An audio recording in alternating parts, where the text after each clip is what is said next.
Every night, something in a young girl's bedroom begins to whisper. And according to the child, the voice isn't trying to hurt her, it's trying to protect her from her own mother. The house had always been quiet, but recently the silence felt deliberate, like every sound waited for permission before existing. Ava had stopped speaking to her mother the way she used to, not completely, just enough to create distance. Dinner became a routine performed carefully. 2 plates were placed on the table each evening. One for Ava, one for the friend nobody else could see. The second plate was never touched while her mother watched, but it was never left empty either. Ava was 12 years old. Too old, most would say, for imaginary friends. Yet this one appeared without explanation. There was no story about where she came from. Only a quiet sentence spoken one afternoon. She's here now.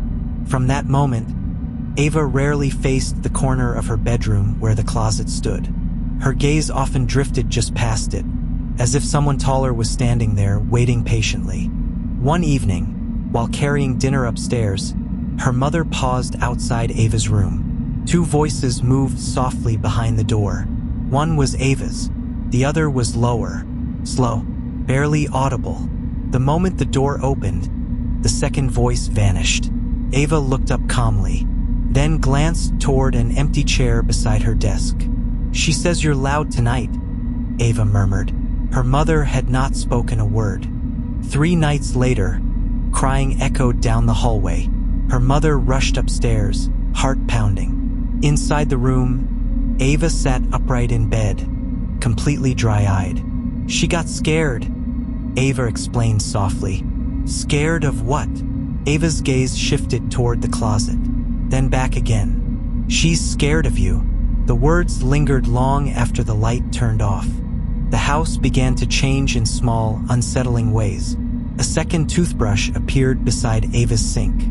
2 shadows crossed the bedroom wall even when only one light burned. Thin scratches formed along the inside of the closet door, marks carved too deep to be accidental. When asked about them, Ava only smiled faintly. She doesn't like being alone. One morning, a single black feather rested on the mother's pillow. Another appeared near the staircase, then more, leading directly toward Ava's room. The girl opened the door before anyone knocked, clutching a red notebook tightly against her chest. "She says you're not ready to read it," Ava said. Behind her, the closet door trembled slightly. A low humming sound filled the space. Not mechanical, not human, just present. Late that night, long after Ava fell asleep, her mother returned quietly to the room. Moonlight stretched across the floor. The second pillow beside Ava appeared pressed down, as though someone had just stood up. The red notebook slid free from beneath Ava's arm. Inside, every page was filled with frantic writing, most of it scratched away, except one line. She knows her mother is starting to see her. The closet creaked open behind her. No one turned around. Downstairs, an alarm buzzed faintly. 3:13 a.m.